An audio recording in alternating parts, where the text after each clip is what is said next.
Life is full of problems. These problems come in all sorts of shapes and sizes.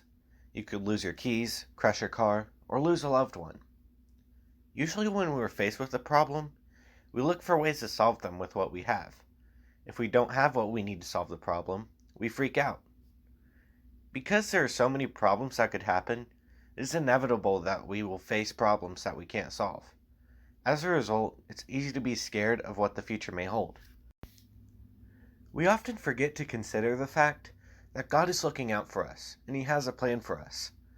God is in charge of the entire universe, so any problem we encounter would be nothing to Him. And God is so good that He's willing to help us through anything. There's no situation God can't turn for good. Now you might be thinking, why doesn't God just snap His fingers and make every problem go away? Well, this is because God works in mysterious ways. I know that sounds like a cop-out, but let me explain why that's true. What we think the ideal situation is for us is usually not what God's plan is for us.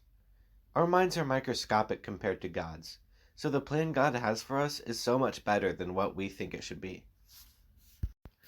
Also, facing problems is inevitable because we live in a world full of sin. The world was perfect at the very beginning of time, but as soon as sin entered it, it was corrupted. And as a result, we had to experience hardship, sadness, death, and all of the other consequences of our bad decisions. But even with that problem, God found a solution. Jesus came down and sacrificed Himself for us so that we didn't have to live in pain forever. And even at the end of the world, God will win, and goodness will prevail. So we have no reason to be scared about the future, because God has our backs, and goodness will always win in the end.